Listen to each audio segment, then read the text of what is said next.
Kabanata 3571. Natural, nangako sina Harvey at Rachel na hindi sasabihin ang anumang nangyari sa Charity Garden. Natural na nanatiling tahimik ang mga bisita tungkol sa bagay na ito. Hindi alam ni Audrey na ang kanyang pinakamamahal na young master ay tinapakan ni Harvey. Kaya naman naiinis siya nang makita niya si Harvey sa TV. Bukod sa pagpapaisip sa iba na siya ay isang maliit na tao na maaari lamang gumawa ng mga panloloko, ang iyong reputasyon ay naapektuhan din. Magtataka ang lahat kung paano ang isang tulad mo ay yumuko ng napakababa para lamang makatrabaho siya. Kaya nga, iminumungkahi kong itigil mo na ang pakikipagtulungan sa kanya. Ikaw ang panganay na anak ng iyong pamilya. Ikaw ay nakatakdang umangat sa kapangyarihan. Walang karapatan si Joseph na makipagkompetensya sa iyong katayuan. Dapat mas alam mo yan. Kung hindi, masama kung sinimulan ka ng mga matatanda na pag-alitan ka tungkol dito.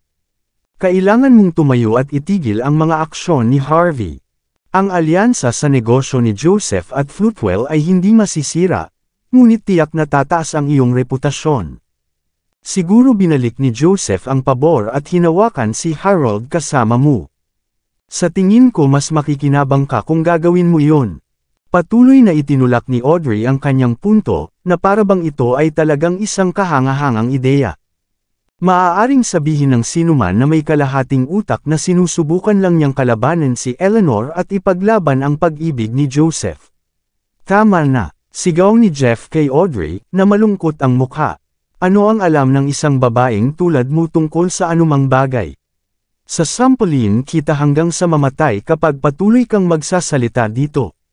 Napatalon si Audrey matapos marinig ang mga katagang iyon. Hindi siya maglakas. Loob na magsabi ng isang salita, at ang ginawa niya na lang ay tumitig ng malamig. Alam ni Jeff na masama ang loob ni Audrey ngunit hindi niya ito pinansin at sa halip ay tumingin kay Eleanor. Hindi ko napapansin ang mga nangyayari sa labas habang nandito ako. Kaya nga, hindi ko alam kung ano ang nangyayari. Kailangan kong gawin mo ang lahat para suportahan si Harvey.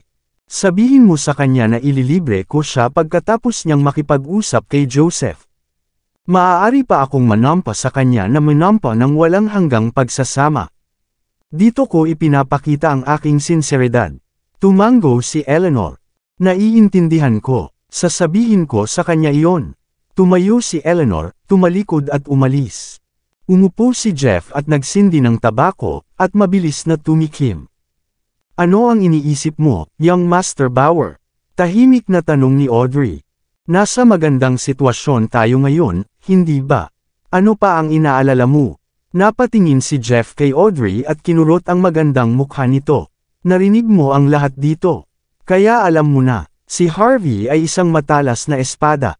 Napaka-epektibo niya sa pag-aalis ng mga taong tulad ni Joseph. Ngunit kung siya ay masyadong matalas, maaari niya rin akong putulin. Isang malamig na kinang ang makikita sa mga mata ni Jeff. Nagsimula na namang sumakit ang kanyang sugat. Nagulat si Audrey. Young Master, kahit ang isang dobleng panig na baril ay hindi makakasakit sa iyo, hayaan ang isang talam. Hindi mo ito nakuha. Hindi lamang si Harvey ay ganap na baliw, ngunit hindi rin siya natatakot sa sinuman. Siya ay tulad ng isang time bomb na sasabog sa anumang sandali. Naturally, hindi naisip ni Jeff si Audrey bilang isang laruan lamang. Ang mga taong katulad niya ay tiyak na makikinabang sa atin, ngunit masasaktan din nila tayo bilang kapalit kung hindi tayo mag-ingat. Iyon ang dahilan kung bakit nag-iisip ako ng mga paraan upang makitungo sa kanya kapag wala si Joseph. May kakaibang tingin si Jeff. Nagpapakita siya ng paghanga, takot, at walang tigil na galit kay Harvey. Tuwing naisip niya si Harvey, nanginginig ang kanyang pag-iingat. Nag-isip si Audrey tungkol sa sitwasyon para sa isang mahabang young master. Dahil siya ay isang mahusay na talam, bakit hindi natin siya gagamitin upang makitungo sa kapwa kay Joseph at Harold? Madali para sa iyo na patayin si Harvey pagkatapos mong tumaas sa kapangyarihan, hindi ba? Matapos akong tumaas sa kapangyarihan. Malamig na tumawa si Jeff. Kapag tapos na siya sa pakikitungo sa dalawang iyon, baka lumapit lang siya sa akin. Sinusubukan niyang gawin ang pareho pagkatapos ng lahat.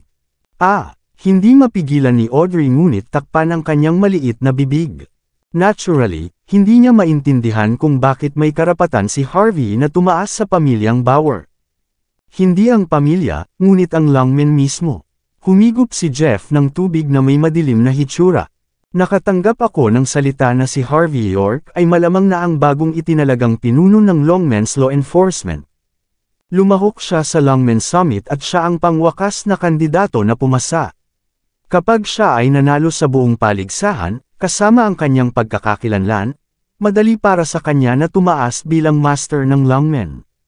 Ang pamilyang Bauer ay nasa pangalawa sa 10 pamilya, ngunit ang pakinabang ng pagiging master ng pamilya ay ang kontrol ng Longmen. Ngunit kung pamamahalaan ni Harvey na tumaas sa kapangyarihan, sa palagay mo ay pipigilan niya muna ako o sa iba pang paraan? Naturally, matagal nang naisip ni Jeff ang tungkol sa mga bagay na ito. Natigilan si Audrey. Sinasabi mo na si Harvey ay pagkatapos ng posisyon na iyon mula pa noong una. Tanong niya, sumama siya kay Joseph at sa mga Indian para lamang dito. Sumali ba siya sa puwersa sa iyo dahil dito rin? Malamang. Ang tingin ni Jeff ay napuno ng kakilakilabot, at naramdaman niya na ang kanyang mga pinsala na masakit kapag naalala niya ang kanyang sarili sa sitwasyon. Napagtanto mo na ba? Tahimik siyang nagtanong. Nang sumalungat si Harvey kay Joseph, maliban sa Marshall Hall at ilang miyembro ng Axe Gang ay ginamit niya ang higit pa sa aking mga koneksyon upang ma-back up siya. Sa makatuwirang pagsasalita, dapat niyang gamitin ang kanyang mga tauhan sa Longmen's Law Enforcement pagkatapos ng lahat. Ang mga taong iyon ay kanya. Mas madali para sa kanya na kontrolin ang mga ito, kahit pa, hiniling pa rin niya sa atin na harapin ang lahat ng iba pang mga puwersa. Ano ang ibig sabihin nito? Natigilan si Audrey. Ibig sabihin, malamang na ibibigay ni Joseph ang lahat ng sisi sa iyo. At iisipin ni Harold na ikaw ang may kasalanan ng lahat ng ito. Marahil ay binabalak kanyang harapin habang nag-uusap tayo. Si Harvey ay mukhang baril mo sa ibabaw. Pero ang totoo, siya ang humahawak sa iyo. Gusto niyang magkalaban kayo ni Harold pagkatapos niyang gawin kay Joseph. Sa ganoong paraan, siya ang manunood ng palabas sa likod ng mga eksena. Nagpakita ng malamig na ekspresyon si Jeff, ngumisi siya. Aaminin ko, medyo may kakayahan si Harvey. Si Jeff ang nag-orchestra ng insidente, pero pagkatapos kumilos ni Harvey, pakiramdam niya ay siya ang nagplano. May paghanga at hangarin sa pagpatay sa kanyang mga titig. Sa mga mata ni Jeff, si Harvey ay isang napaka-manipulative at unpredictable na tao. Baliw si Harvey, young master. Kapag nahulog si Joseph, baka nasa panganib ka. Nagpanik si Audrey dahil ang kanyang kayamanan at kaluwalhatian ay sumabay kay Jeff. Ikaw ay isang ginoo, young master, ngunit si Harvey ay talagang isang kasuklam-suklam na bastard. Hindi siya katugma sa iyo ng personal, ngunit tiyak na gagampanan kanya sa likod ng mga eksena. Labis na nag-aalala si Audrey sa kasintahan niya. May kailangan tayong pag-isipan ngayon, young master. Kung hindi, maghihirap tayo. Hindi mahalaga. I told you, we will have a long talk with Sir York in a few days kapag inimbitahan ko siya sa hapunan. Isang malalim na ngiti ang isiniwalat ni Jeff nang maalala niya ang panahong sinampal siya ng galit na galit sa Charity Garden. Isang bakas ng galit ang nagkulay sa kanyang mga mata. May dahilan kung bakit ko siya inimbitahan. Sisiguraduhin kung hindi siya lalabas ng handaan ng buhay. Habang si Jeff ay abala sa pagpaplano laban kay Harvey. Si Harvey ay pumapasok sa bullring habang ang mga kamay ay nasa harap ng kanyang dibdib. Bukod sa ilang security guard, walang ibang tao ang nandoon. Hawak ni Eleanor ang isang baso ng champagne habang nakasandal sa rehas ng VIP seats, nakapikit ang mga mata sa hindi mapapantayang magandang tanawin. Hindi maiwasan ni Harvey na humanga sa nakita. Matapos makipag-usap kay Eleanor ng ilang beses, alam niyang hindi ito kasing lamig at malayo gaya ng iniisip niya. May feminine charm din siya sa kanya. Sabi nga, nang pumasok siya sa entertainment industry at naging isa sa mga mistresses ni Jeff. Siya ay lumaban para sa kanyang buhay. Mababaliw na sana si Eleanor kung hindi niya inilabas ang kanyang mga pangil sa ganoong kapaligiran. Biglang lumingon si Eleanor na parang narinig niya ang mga yapak ni Harvey, na agad na nabasag ang magandang tanawin. Naglakad siya ng naka-high heels at nagsalin kay Harvey ng isang baso ng champagne bago ibigay ang imbitasyon ni Jeff. "Oh, inimbitahan ako ni Young Master Bauer na kumain. Malamang papatayin niya ako doon, hindi ba?"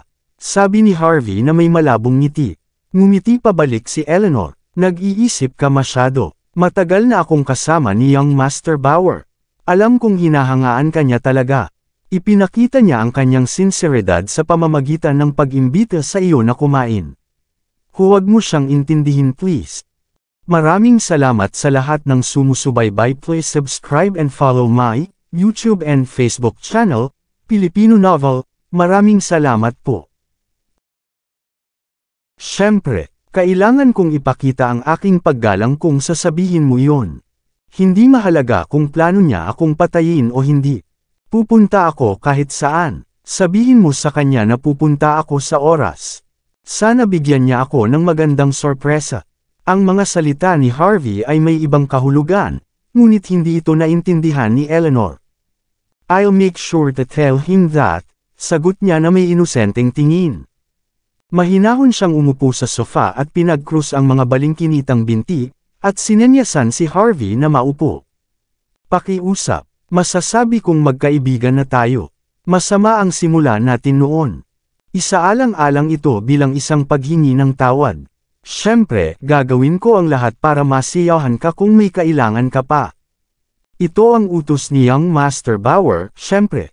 Makahulugang tingin ang ibinigay ni Eleanor habang sinasabi niya ang mga salitang iyon, at hinog na siya sa pagpili noon. Ang sinumang tao ay hindi kailanman magkakaroon ng kapasidad na tanggihan ang gayong alok. Sayang naman, ang kalmadong tingin ni Eleanor ay lumipat bago naging gulat.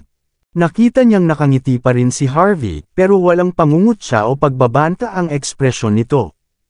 Hindi maiwasan ni Eleanor na humanga kay Harvey. Kung tutuusin, ito ang unang pagkakataon na nakakita siya ng ganoon kakalmadong lalaki. Mabilis na binawi ni Eleanor ang mapanuksong ekspresyon sa kanyang mukha bago siya binigyan ng isang paumanhin na ngiti. "Paumanhin, Mr. York.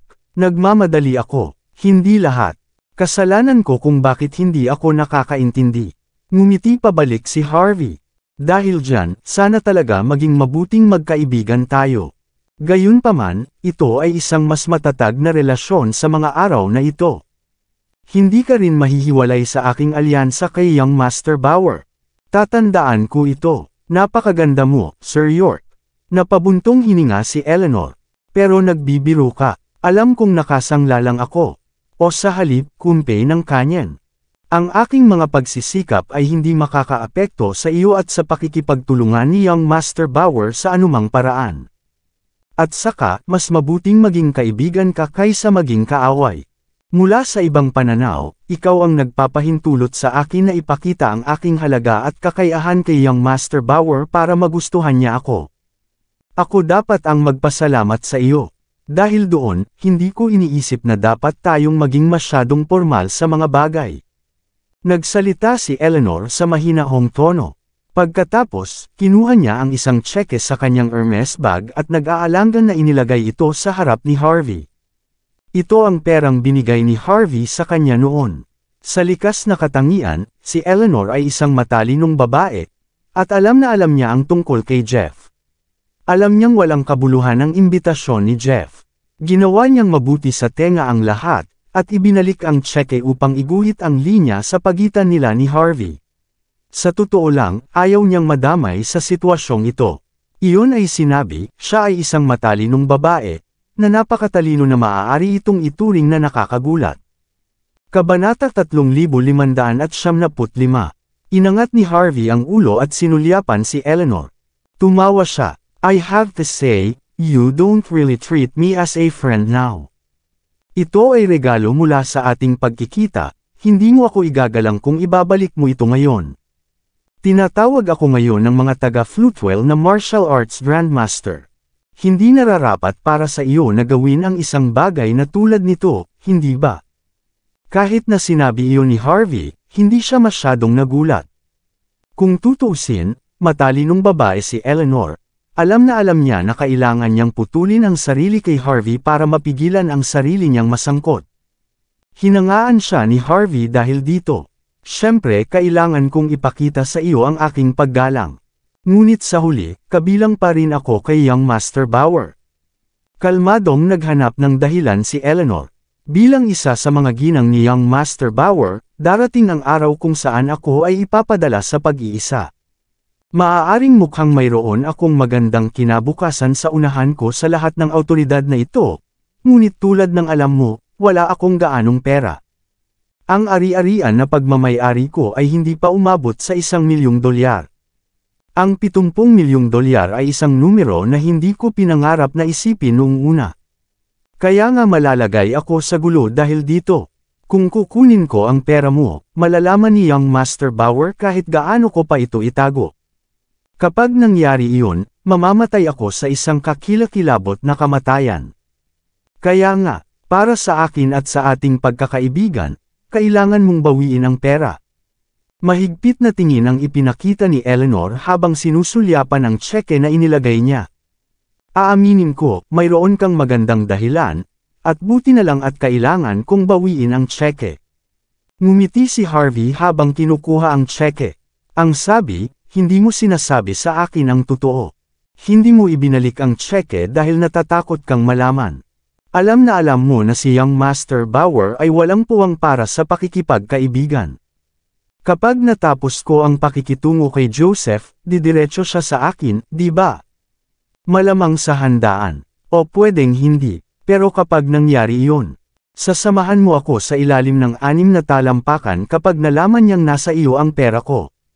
Bahagyang naningkit ang mga mata ni Eleanor matapos marinig ang mahinahong mga salita ni Harvey, na parabang binabasa siya nito na parang libro. Pinilit niyang tumawa. Nagbibiro ka siguro. Bakit niya gagawin yun kung talagang hinahangaan ka niya? Tama, hindi na kailangang manatili sa paksa. Sabi nga, ganap ka na bang nasiyahan ngayon, CEO Stanton? Isang matamis na ngiti ang ibinigay ni Harvey sa kanya. Pagkalipas ng ilang taon, marahil isang dekada, mapapalayas ka na. Kapag nangyari iyon, lahat ng mayroon ka ay pagmamay-ari na ng nakababatang babae. Baka mawalan ka ng buhay kapag may sinabi kang mali. Ikaw ay isang matalinong babae. Gusto mo ba talagang tanggapin ang ganoong malungkot na hinaharap? Kumunot ang noo ni Eleanor, ngunit hindi siya umimik. Hindi mo ba talaga iniisip ang sarili mo? O sa halip, ayaw mo bang tumaya? Kung gusto mo, handa akong gawing puhunan ng pera para sa iyo. Pamumuhunan para sa Hearthstone Corporation, syempre. Sa perang iyon, makakakuha ka ng 5% ng kumpanya. Dapat masasabi mo na ang Hearthstone Corporation ay may magandang kinabukasan. Sa mga bahaging ito, gusto mo mang ibang bansa o manirahan sa isang nangungunang lungsod sa bansang ito, maaari mong matamasa ang tagumpay at kayamanan sa natitirang bahagi ng iyong buhay. Hindi ba ito ay mas mahusay kaysa sa pagiging isang walang pangalan na babae? Si Harvey ay pinananatiling ganap na magmula kay Eleanor, at gusto niya ito sa Hearthstone Corporation. Pagkatapos ng lahat, alam niyang hindi sila magtatagal ni Mandy sa Flutewell. Ngunit sa isang tulad ni Eleanor, tiyak na gagana ang kumpanya ng walang anumang problema. Natigilan si Eleanor, tapos, nahihiya siyang tumawa. Sir York, parang hindi mo naman sinusubukang makuha ang puso ko. Parang may balak kang mag-alaga ng mistress or something. Alam niyang hindi lang siya napagtagumpayan ni Harvey para protektahan ang kumpanya. Malamang hiniling sa kanya na magtrabaho para sa kanya. Ang pagkakaroon na kasama ni Jeff sa loob ng maraming taon, kilalang-kilala ni Eleanor ang Flutewell. Sa kanya, hindi magiging mahirap para sa sinuman na umunlad sa lungsod. Hindi ko akalain na maaalagaan kita ng mabuti, ni hindi ako nangangahas na sisirain ako ng asawa ko. Napangiti si Harvey habang pinipigilan ang mga pag-usad ni Eleanor. Dahil dyan, gusto ko lang talagang na magtrabaho ka sa Hearthstone Corporation. Matagal nang bakante ang posisyon ng Executive CEO. Sa tingin ko magiging perpekto ka para dito. Itinaas ni Harvey ang kanyang baso. Ngumiti si Eleanor. Hindi ka ba natatakot na hindi maintindihan niyang Master Bauer kung marinig niya ang tungkol dito? Tapos, babae pa rin niya ako. Saglit na inisip ni Harvey ang sitwasyon. Sa totoo lang, akala ko ikaw lang ang gamit niya, sagot niya na may seryosong ekspresyon. Ang mga gamit niya, natigilan si Eleanor bago nagpakita ng mapait na ngiti. Alam ko, tama, kasangkapan lang ako. Ang 72 mistresses ay mga disposable tool lamang para kay young Master Bauer. Dahil nandito na tayo, kukunin ko na ang mga shares. Kailangan ng lahat na tumaya para sa kanilang sarili kahit isang beses. Inangat ni Eleanor ang kanyang ulo bago humigop ng kanyang champagne glass. Walang sabi-sabing ngumiti si Harvey. Dahil pinaplano ni Jeff na patayin si Harvey sa salo-salo, hindi niya inisip na sirain ang plano. Vroom! Sa sandaling ito, isang malakas na ingay ang tumunog mula sa gilid ng bullring. Ang hindi matatag na gusali ay gumuho sa isang iglap. Dalawang masungit na mukhang off-road na sasakyan ang huminto sa harap mismo nina Harvey at Eleanor. Ang mga jet black na baril ay pumutok sa labas ng bintana bago hinayla ang gatilyo. Tingnan mo, agad na nagbago ang ekspresyon ni Harvey. Bago pa tumilapo ng mga bala kung saan-saan, tumalon si Harvey kay Eleanor, at nagpagulong-gulong silang dalawa. Bang, bang, bang. Kung saan nakaupo sina Harvey at Eleanor ilang sandali ang nakalipas ay naging mga durog na bato sa isang iglap. Ang buong lugar ay naging ganap na isang magulo, ang mga basyo ay nakalatag sa buong lupa. Pagkatapos, sinipa ang pinto ng sasakyan. Ilang Indian na nakauniporme ng camouflage ang tumalon. Bang, bang, bang. Hindi nag-aksaya ng oras ang mga Indian na hilahin ang gatilyo kay Harvey. Ang mga bala ay nasa lahat ng dako, ang lahat ng dako ay nababalot ng hamog at usok. Ang lahat ng iba ay magiging isang salaan sa puntong ito. Tingnan mo, biglang sumigaw si Eleanor. Itinulak ni Harvey ang katawan ni Eleanor sa isang sulok ng VIP room. Sabay pilipit ng katawan bago dumiretso sa unahan. Matapos iwasan ang bawat bala, tumalon siya sa harap ng mga Indian at binugbog sila. Sampal, sampal, sampal. Isang malakas na sampal ang tumunog habang ang lahat ng mga Indian ay pinalipad. Lahat sila ay walang malay nang bumagsak sila sa lupa. Walang nakakaalam kung patay na ba sila o buhay. Napakalakas.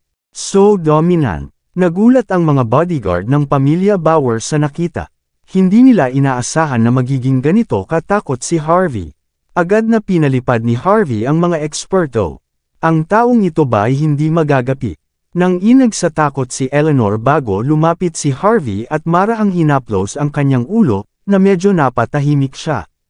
Naningkit ang mga mata ng mga bodyguard sa nakita. Makalipas ang halos 10 minuto, bumalik sa normal si Eleanor pagkatapos huminga ng malalim. Nangyari ang lahat sa loob ng 30 segundo, ngunit si Eleanor ay patuloy na sumasayaw sa kamatayan. Kung hindi dahil sa mabilis na reaksyon ni Harvey ay naging salaan ng karne na siya. Maging si Eleanor, na karaniwang mukhang malayo, ay nakadama ng matinding pasasalamat kay Harvey. Ngayon, killing intent ang nagbigay kulay sa kanyang mga mata. Bakit nandito ang mga Indian? Para kanino sila pupunta? May ipaliwanag sa akin ito. Paano wala sa inyo ang nakakita sa kanila na lumabas sa hanay na ito? Akala nyo ba kinukuha ko kayo para lang tumayo dito? Sigaw ni Eleanor sa mga bodyguard. Pinagmasdan ni Harvey ang nangyayari ng may labis na pag-usisa. Noong una, parang hinahabol ng mga Indian si Harvey. Ngunit walang nakakaalam kung ano mismo ang katotohanan. Fifth Lady, ang mga Indian na ito ay nagsabi na gusto nilang umarkila ng malapit na lugar para sa pagsasanay. Isang bodyguard na may buzz cut ang lumabas. Nakasubsob ang tuhod niya sa lupa habang nagsasalita. Natatakot ang mga bisita na dumating pagkatapos na may pumatay sa isa sa ating mga toro. Bumaba ang negosyo dito. Iyon ang dahilan kung bakit ako nagparenta sa kanila ng isang lugar upang mabayaran ang mga pagkalugi. Hindi ko akalain na pinaplano ka talaga nilang patayin. Kasalanan ko ang lahat ng ito. Deserve kong mamatay. Hindi ko talaga sinasadyang gawin ang alinman sa mga ito. Sinusubukan ko lang tumulong. Pakiusap, bigyan mo pa ako ng pagkakataon. Nagsimulang magpakumbaba ang gwardya, na lubos na umaasa sa kapatawaran ni Eleanor. Ito ay isang malungkot na tanawin. Kinuha mo ang pera nila, hindi ba? Tanong ni Harvey bago pa makapagsalita si Eleanor. Alam ng mga tao ng India na maaga o huli ay narito ako. Alam mo rin yun. Kaya nga nagreklamo ka sa akin. Hindi naman masama kung isasama mo lang ako dito, pero medyo hindi nararapat kung ikaw din ang naging dahilan kung masaktan si Fifth Madam, di ba? Namumula sa galit ang bodyguard. Huwag kang maglakas loob na siraan ako, bastard. Kung hindi mo ginawa ang gusto mo at pinatay ang Toro, na nagiging sanhi ng pagbagsak ng negosyo. Bakit ko gagawin ang bagay na ito noong una? Ikaw ang nagdala nito sa sarili mo. Ngumiti siya. Ganoon ba? Ang mga Indian na ito ay lubos na armado ng mga kagamitang militar. Hindi mo ba masasabi na may mali dito? At saka, magkano ang maibibigay nila sa iyo kung gagamitin lang nila ang lugar dito para sa pagsasanay? In the first place, bakit ka nag-take ng malaking risk kung wala kang nakuha sa sarili mo? Halatang handa din sila. Kung hindi ako sapat na sanay, lahat ng nandito maliban sa iyo ay patay na. At kung mamamatay kami, ang kailangan mo lang gawin ay sabihin kay Jeff na hinahabol ako ng mga Indian para sa paghihiganti. At pinatay nila si CEO Stanton sa isang tama ng baril pagkatapos mong linisin ng kaunti ang eksena. Magagawa mong makalayo mula rito hanggat maaari habang namumuhay ng marangya.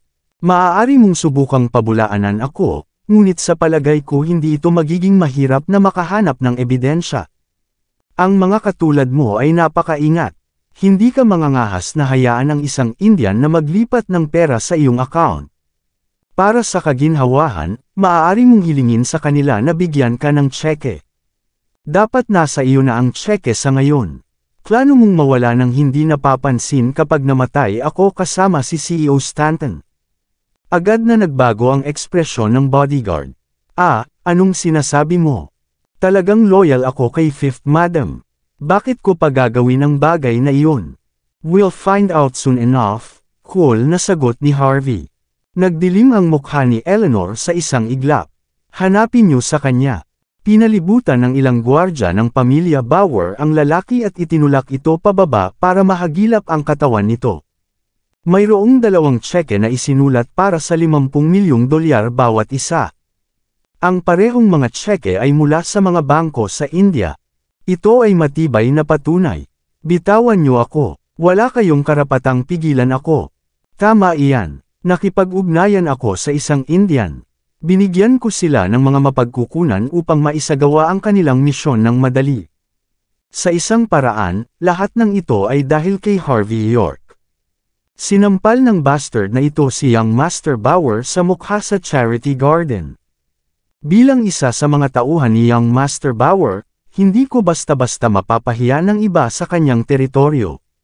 Nadapa ang basket na lalaki sa lupa bago tumitig kay Harvey. Sayang hindi ka namatay. Puntahan mo na lang ako, kung ganoon. Ngumiti siya. Maaari akong magkaroon ng dahilan kung gagawin mo ito para kay Jeff. Ngunit bakit papatayin din si CEO Stanton? Siya pa rin ang ginang ng iyong Panginoon sa pagtatapos ng araw. Malamig na tumawa ang lalaki. Sa simula ay hindi ko gustong patayin si Fifth Madam, ngunit traidor lang siya. Hindi lang niya kinuha ang pera mo, kundi pinilit pa niya si Young Master Bauer na lunukan ang kanyang pride at pigilan kaming ilabas ka. Dapat siyang mamatay. Sa pagkakataong ito ako ang may kasalanan. Buhay ka pa dahil hindi ako naging matatag. Pero kahit ako ang may kasalanan, wala kang magagawa sa akin. Galing ako sa pamilyang Bauer. Totoo ba? Sa tingin mo ba talagang kahanga-hanga ka? Sa tingin mo hindi ka mahahawakan dahil sa iyong makapangyarihang background? O sa tingin mo ba ay bahagi ka ng pamilya Bauer dahil lang sa magkaparehas kayo ng apelyido? Isang mahinang ngiti ang ipinakita ni Harvey nang marinig ang sinabi ng lalaki. Malamig na tumawa ang lalaki. Dapat malaman ito ng Fifth Mistress. Si Young Master Bauer mismo ang naglagay sa akin dito para tiktikan ang bawat galaw niya. Kung tutuusin, malayo akong kamag-anak ng pamilya Bauer. Hindi gaano, ngunit isang dugo pa rin. Kung hahawakan mo ako, hindi lang mawawala sa iyo ang tiwala ni Young Master Bauer, kundi magkakaroon ka rin ng malaking problema. Nagpakita ng pagsisisi ang lalaki sa puntong ito. Aaminin ko. Kasalanan ko ta. Ang sabi, marami pa tayong oras para maglaro, Harvey. Hindi ka na magiging maswerte sa susunod. Napangiti si Harvey nang makita ang supladong tingin ng lalaki. Sa tingin mo ba ay maaari kang maging tanga dahil lang sa mayroon kang kaunting koneksyon sa pamilya Bauer? Oo, anyway, ako ang personal na bodyguard ni Young Master Bauer. Mataas ang status ko. Sobrang pinagkakatiwalaan niya ako. Maging ang ilang mga tao mula sa pamilya ay walang kapangyarihan, nakapangyarihan gaya ko. May magagawa ang mga taong tulad ko sa ngalan ni Young Master Bauer. Hindi ka ba natatakot? Ang lalaki ay napuno ng pagmamataas at pagmamataas. Matapos marinig ang mga salita ng lalaki, ang mga bodyguard na nakahawak sa kanya ay hindi napigil ang bumitaw. Pagkatapos ng lahat, hindi nila ito kayang labanan. Dahil doon, lalong naging mayabang ang lalaki. Sa katalinuhan ni Fifth Madam, dapat nahulaan niya kung saan ako nanggaling. Karaniwan kong iginagalang ko siya, ngunit sa katotohanan, hindi niya sinasabi ang anumang ginagawa ko. Ang bawat isa ay iniisip lamang ang kanilang sariling negosyo. Gaano kaganda ang tunog na iyon. Dinilaan ng lalaki ang kanyang labi na may mapanuksong ekspresyon. I'm sorry sa nangyari. Hihingi ako ng tawad. Sa ngayon, hinihiling ko lang na patawarin mo ako, Fifth Madam. Kung hindi, baka may mailabas akong isang bagay na hindi dapat marinig ni Young Master Bauer. Ang kanyang mayabang na tono ay nagpakulo sa mga bodyguard sa galit, ngunit wala silang magagawa tungkol sa kanya. Ang personal na bodyguard ni Jeff ay may napakataas na katayuan, na kahit ilang kamag-anak ay hindi nang ahas na hawakan ang mga taong katulad nila. Pagkatapos ng lahat, hindi nila kaya. Si Eleanor din ay may nakakatakot na ekspresyon sa kanyang mukha. Ayaw niyang pakawalan ang isang tulad ng lalaking ito. Gayunpaman, ang kanyang tunay na kaaway ay si Jeff. Bert. Nag-vibrate ang cellphone ni Eleanor. Ito ay si Jeff. Biglang kinuha ni Eleanor ang telepono. Alam ko na ang nangyari. Sisiguraduhin kung ipapaliwanag ko ito sa iyo. Pero hayaan mo na ang messenger ko. Kung tutuusin, kailangan mong maunawaan kung sino siya. Sabihin kay Harvey na ipakita sa akin ang ilang paggalang upang magarantiya ang aming matagumpay na pagsasama. Huwag mong sirain si Sir York at ako sa isang maliit na bagay. Natural, hindi lang ito alam ni Jeff, kundi siya ang nag-udyok sa buong sitwasyon. Malamang gusto niyang patayin ng mga Indian si Harvey, o gusto lang niyang turuan siya ng leksyon. Sa madaling salita, walang nakakaalam kung ano mismo ang gusto niya. Higit sa lahat, maibabalik niya ang kanyang pride mula sa Charity Garden kung wala nang maglalakas loob na pumatay sa kanya muli. Kabanata 3600. Matapos marinig ang mga salita ni Jeff, nakaramdam ng pagmamalaki ang may maikling buhok na lalaki. Natural na alam niyang hahantong sa ganito ang mga bagay. Namilog ang mga mata ni Eleanor habang hawak niya ang telepono. May gusto siyang sabihin, ngunit hindi siya makapagsalita. Napakatapat niya kay Jeff, ngunit hindi niya akalain na wala siyang pakialam sa kanyang buhay nang siya ay nagbabalak laban kay Harvey. Wala ring mararamdaman si Jeff kung mamatay siya pagkatapos na makaladkad sa crossfire. Pakiramdam ni Eleanor ay nanlamig ang kanyang puso sa sandaling ito. Siguraduhing tandaan kung sino ang master. Casual na inabot ni Harvey ang telepono ni Eleanor. Nakangiti siya habang sinasagot si Jeff sa kabila. Ako lang ang may karapatang magsabi niyan. Hindi ikaw. Paano kung talunin ko ang iyong mensahero ngayon? Bam! Agad na pinalipad ni Harvey ang lalaki sa isang sipa, at nauntog ang lalaki sa pader. Walang nakakaalam kung siya ay buhay pa o hindi pagkatapos ng gayong marahas na pag-atake. Kahit na siya ay buhay pa, lahat ng kanyang mga buto ay mababali at siya ay nakatadhana na magkaroon ng kapansanan sa natitirang bahagi ng kanyang buhay. Kung mangyayari ito sa ibang pagkakataon, hindi ko lang mabubugbog ang alipin, bubugbugin ko rin ang master, mahinahong sabi ni Harvey. Nagdilim ang mukha ni Jeff sa isang iglap. Gusto ni Jeff na bigyan ng panibagong lasa si Harvey pati na rin ang pagpapakita ng lakas. Pero hindi niya akalain na mamamaliitin na naman siya. Naging tahimik ang lugar, at hindi makapaniwala ang mga gwardya sa narinig nila kay Harvey. Hindi nila naisip na may isang taong nangingibabaw sa Floatwell. Ngunit matapos maalala ang pagsampal kay Jeff noon, nalaman nilang inaasahan ang lahat ng ito. Maya-maya, nanambalik ang katinuan ni Eleanor. Paano mo magagawa ang ganito kay young Master Bauer, Sir York? Sigaw niya, na nauutol ang boses. Ang paggalang ay napupunta sa parehong paraan, CEO Stanton. Ibinigay ko na sa kanya ang akin. Ngunit ano ang magagawa ko kung patuloy niya akong hindi iginagalang? Biglang ibinaba ni Harvey ang tawag. Kung hindi ko man lang matamaan ang kanyang alipin, natatakot ako sa kanya, di ba? Sabihin mo sa akin, sa tingin mo ba natatakot ako sa kanya? Or vice versa, humarap si Harvey kay Eleanor bago ngumiti sa kanya. At saka, matatakot kang kunin ang bahagi kung hindi ko malumpo ang taong iyon, di ba? Bulong niya sa tenga niya.